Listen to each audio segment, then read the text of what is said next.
Good morning, everyone. It's a great pleasure to all of us to attend this webinar. My, my name is Mansi, and I'm here going to present the topic Hotspots of Biodiversity. Hope it's audible to all.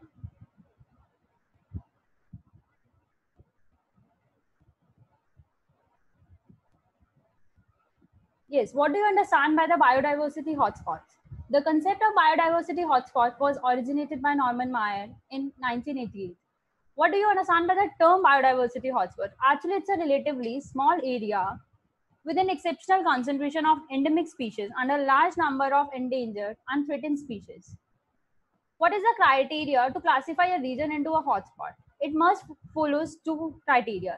First, it must contain at least 1500 species of vascular plants as endemics, and it have lost its greater than 70% of its original native habitat.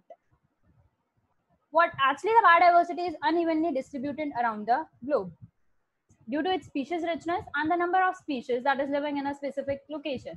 Currently, 35 biodiversity hotspots have been identified. Out of 35, four globally identified biodiversity hotspots are present in India. These are the Himalayan, Indo-Burma region, the Western Ghats, and the Sundalands. Himalayan includes the entire Himalayan region that's fall under Pakistan, Tibet, Nepal, Bhutan, China, and Myanmar. Indo-Burma includes northeastern India, except Assam, and Andaman group of islands.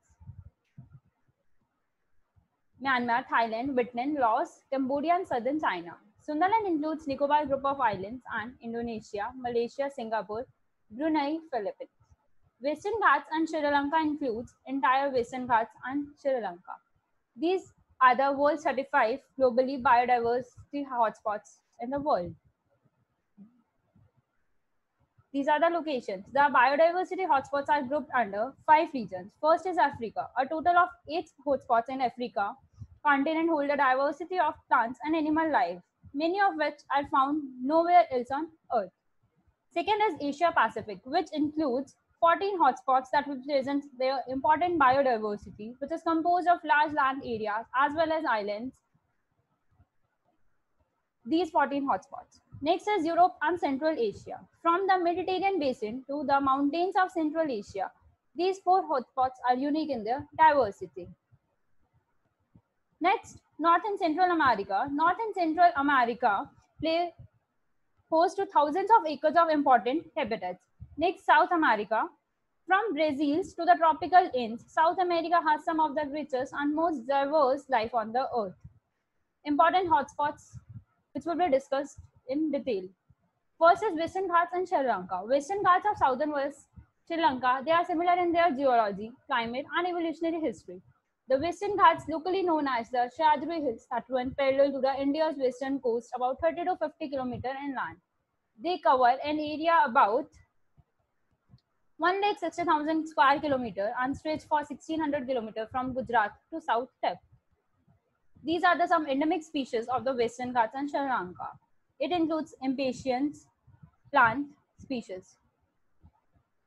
The Western Ghats in Sri Lanka includes highest percentage of reptiles as endemism percentage. Next is Himalayan. It includes the Himalayan region, including Pakistan, Tibet, Nepal, Bhutan, China, and Myanmar. The Himalayan hotspot is home to the world's highest mountains. This hotspot is home to the important population of large birds and mammals, including vultures. It shows highest percentage of reptiles as endemic species. Next is Indo-Burma. This hotspot includes freshwater fishes which are threatened and over-harvesting. Birds are includingly diverse, holding almost 1,300 different bird species, including threatened white-eared, night heron, grey crocules, and the orange-necked partridge. It includes, these are the some endemic plants of that area. Indo-Burma is still revealing its biological treasures. 6 large mammals have been recently discovered in the last 12 years. It shows highest percentage of amphibians and greater number of freshwater fishes in its as endemic species. Sundaland.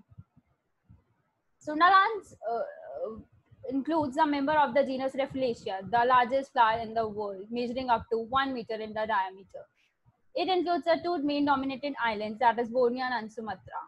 More than a million years ago, the islands were connected to the mainland Asia. As sea levels changed, the connection periodically disappeared, eventually leading to the current isolation of the island. This is the flower Rafflesia anoldi. It includes the highest percentage of amphibians and reptiles. The Mediterranean basin is the world's richest places in terms of animals and plant diversity. The Mediterranean is particularly noted for its diversity of plants. About 2,500 species are native to this region, and more than half of these numbers are endemic. Outstanding center of a biodiversity it is, and it is one of the most threatened mainly by the human activity. As 2 out of 3 amphibian species are endemic, half of the crabs and crayfish fishes, 48% of the reptiles, quarter of the animals, 14% of dragonflies, 6% of sharks and whales are endemic to this area. It includes, these are the endemic species of that area. Next is Madagascar and the Oceanic Islands. This includes the island of Madagascar and several neighboring island groups. Madagascar is famous for reptiles such as chameleons and more than 150 different kinds of lemurs. This hotspot is the island of the unique primates too. Madagascar has lost as much of 80% of its original forest due to the agriculture expansion, timber exploitation, livestock grazing, wood collection, hunting, mining, wildlife collection. Next is Mesoamerica. Mesoamerica is well known Mesoamerica barrier reef system that is the second largest in the world in almost all ecosystem. It contains almost all ecosystem in its area. Domestication of maize, beans, tomatoes, squash and chili as well as the turkey and the dog is present. These are some endemic species of Mesoamerica. What are the threats to the biodiversity? There are some threats to the biodiversity which will need to be conserved. First is habitat destruction. Important to protect habitat in order to protect biodiversity within it. Huge pressure from the world's rapidly increasing population. Next is global climate change, habitat fragmentation. From human activity, it reduces the ability of habitat to support the species. Next is pollution, introduction of pollutants such as nutrient overloading with nitrate fertilizers, as well as more immediately harmful chemicals. Overexploitation, this includes the illegal wildlife trade as well as overfishing, logging of tropical hardwoods. Diseases, production in habitat causing high population density encourages spread of diseases. Next, there is a need to conserve this biodiversity hotspot. First, we will have priority, identification of the regions under several threat of extinction. That is why hotspots are originated. Protection of areas through national parks, botanical garden, heritage sites, wildlife refuges, etc. Incentive measures are essential for conservation. Regulations and market-based tools are also used.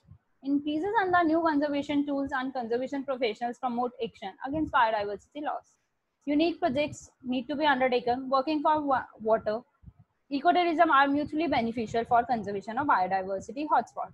There are two main approaches for biodiversity conservation, in situ and ex situ. Ex situ conservation is the conservation of endangered species outside the habitat, that is in their artificial habitat. That it includes zoo, aquariums, seed banks, gene banks, cryopreservation, micropropagation.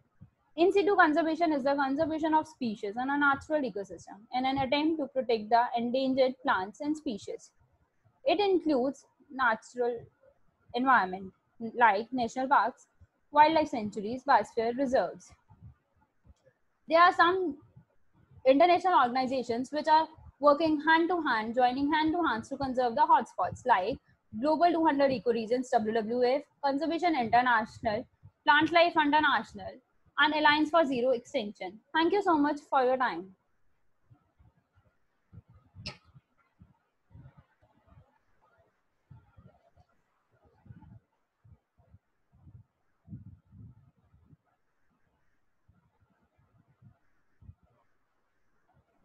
Now I would like to invite Riddhi for its presentation. Thank you so much.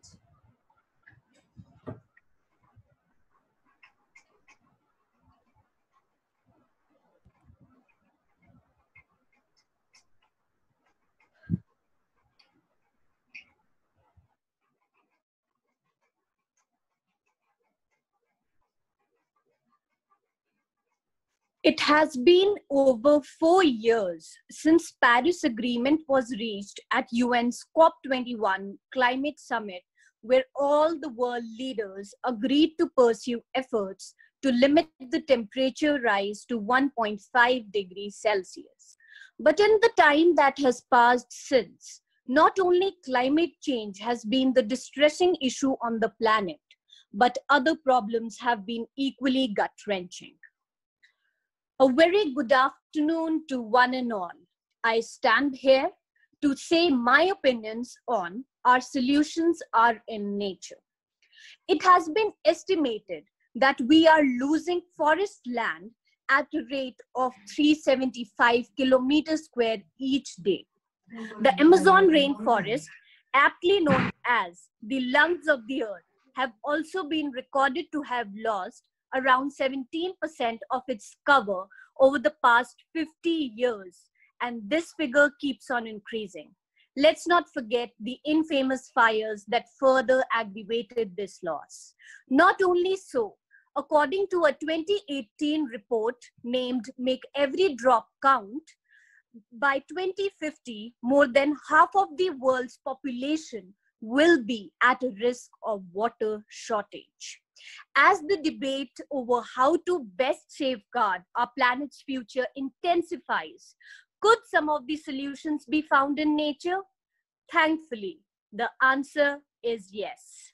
But what are nature-based solutions? International Union for Conservation of Nature, acronymed IUCN, defines it as the interventions which use nature and natural functions of healthy ecosystems to tackle some of the most pressing challenges of our times, therefore signifying that human is a part of nature rather than separate from it. Hence, finding solutions in the nature act as real, cost-effective, low-maintaining, readily available alternative. So, let's highlight some of the global challenges where these nature-based solutions are not less than a boon. First, we have is reversing of climate change in cities. Without trees, cities trap heat, causing heat islands which threaten people with heat waves and also lead to decrease in the air quality, which cause severe health complications. Water runoff is another big problem in urban scenario, which cause both urban flooding and sewer flooding, and thereby cause pollution of water bodies. Also, artificial riverbanks increase flooding risks. The solution for a sustainable society lies in the understanding of green infrastructure like forests, wetlands, mangroves, which can perform better and at lower cost than grey infrastructure. For services like flood management, water purification, and storage and irrigation. For example, during rainfall, the water falling on concrete roads and paths can be redirected to gardens or wetlands. Water that will be absorbed in the soil will be eventually cleaned. Also, the plant in the process will flourish and release more oxygen, which will help lower the temperature by the process of evapotranspiration and also filter the air of pollutants. Carbon dioxide storage in vegetation and soil also becomes greater. On the individual front, one can make roofs of the houses vegetated with local plants, which will provide rainwater buffer, purify the air, reduce ambient temperature, regulate indoor temperature, save energy, and hence encourage the biodiversity in the cities. Next, we'll see on how nature-based solutions in agriculture help in reducing the various adverse effects on our ecosystem. Intensive management increases forest vulnerability to climate events, chemicals, and even to soil erosion. Monoculture forests are not resistant to storms, high temperatures, and pathogens, and also they lead to biodiversity loss. Integrated crop livestock, crop rotation, intercropping all improve water efficiency, thus facilitating irrigation, and also leads to increased production and lesser losses due to pathogens. Of biodiversity is important in agriculture, whether it's genetic diversity or the landscape diversity, forming more habitat for species which make overall a healthy ecosystem. Living soil improves productivity as soil biodiversity is also crucial, like worms, mites, bacteria, fungi.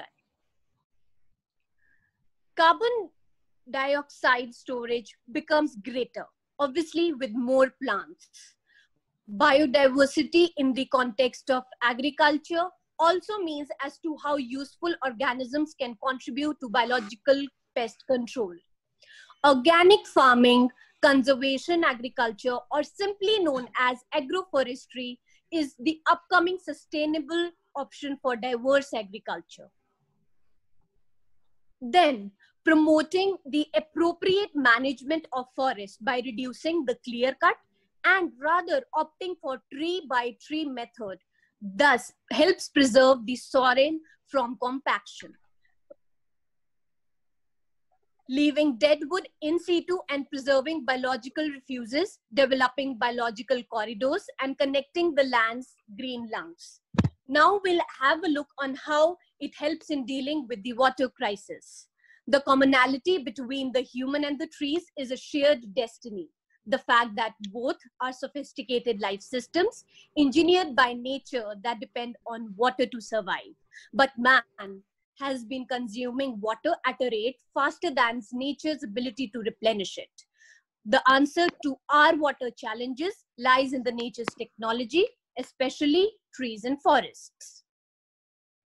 40% of our planet's annual rainfall comes from evapotranspiration, which happens when trees exhale moisture through their leaves, and this can also be seen through the space. Then, in protecting the forest, we should involve the indigenous people, as they not only help sustain the forest, but also regulate across the globe, temperature across the globe.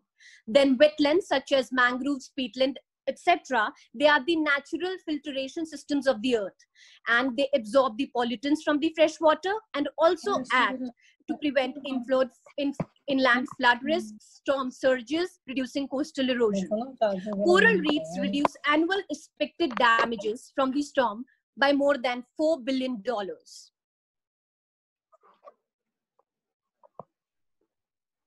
The unfolding COVID-19 pandemic is having an undeniable human and economic impacts, infecting over 1.4 million people across 200 countries and making stock markets to crash and millions of losses in the jobs. This pandemic is a horrifying picture of our dysfunctional relationship with nature, indicating that hampering nature too much or in a wrong way can have serious health implications.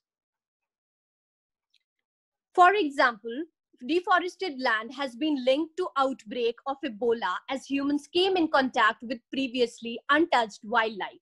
For it also, AIDS came from chimpanzees, and SARS is thought to have been transmitted from animal still unknown to this day. And of course, the current SARS-CoV-2 coronavirus has also its natural origin, particularly from the bats. With all these new findings, it has been confirmed that natural habitats are being reduced, causing species to live in closer quarters and destroying ecosystems, and hence posing a risk for viruses to find a new host that is none other than but us, humans. So if the origin is in nature, so is the solution. With people stuck inside their homes and as the lockdown proceeds, it has proven that this lockdown is beneficial for nature unlike the humans. With human activity to a standstill, the silence of our cities has encouraged animals to move to the roads. The quality of water, especially in the river Ganga, Yamuna, has cleaned drastically. And also the air quality has improved globally, making it more safer to breathe in. So the above facts highlight one simple meaning, that nature in protecting herself protects us. but our reckless destruction of nature has paved our way for our own end. Now, we'll have a look on India's take on some of the nature-based solutions. In order to protect the biodiversity from climate change, India has developed some of the current nature-based adaptation programs. First is the National Agroforestry Policy, which aims at encouraging and expanding tree plantations. We have Island Protection Zone, which ensures livelihood, security of the local communities and conserve the coastal stretches. We have National Mission for Sustaining the Himalayan Ecosystems, which aims at protection and conservation of Himalayan ecosystem. Then we have is Mangroves for the Future, MFF, which is coordinated by IUCN in protecting the coastal livelihood. And the last we have is National River Directorate, Conservation Directorate for the conservation of rivers, lakes, and wetlands across the country. In the conclusion, I would like to say that Mother Nature has provided us with all the tools we need to protect our humanity from all the destruction, all the pandemics that are due to the sheer avarice of human race. If only we would listen, if only we would understand that all the solutions to our distress lies in nature. At the end, I would like to end by quoting the lines from pre-Indian prophecy. Only after the last tree has been cut, only after the last rivers have been poisoned, only after the last fish has been caught, only then we will find that money cannot be eaten. Thank you.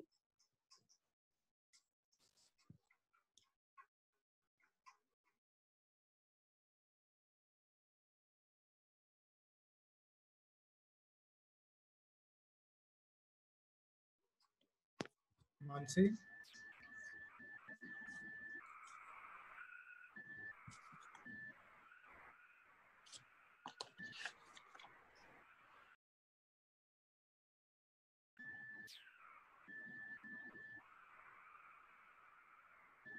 Mansi, are you there?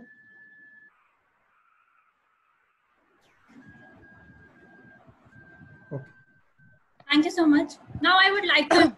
A very good afternoon.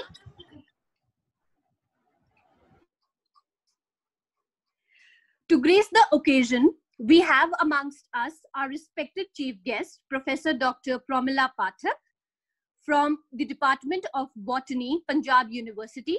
She is known for her selfless and dedicated commitment and significant contributions to scientific development and promotion of Indian orchids. She is the author of the 2 books, Orchids, Science and Commerce, and Commercial Orchids. She has also been conferred with TUSI Plaque of Honor in 2008 and Mrs. Usha Vij Memorial Award in 2011 by the Orchid Society of India for her significant contribution to the growth and development of Indian orchidology. She also has to her credit nearly 80 research papers and more than 12 edited proceedings. She is elected Fellow Linnean Society of London during 2012 and member of IUCN SSC Orchid Specialist Group during 2011. She is the member of National Academy of Science, India, and presently serves as the Secretary of the Orchid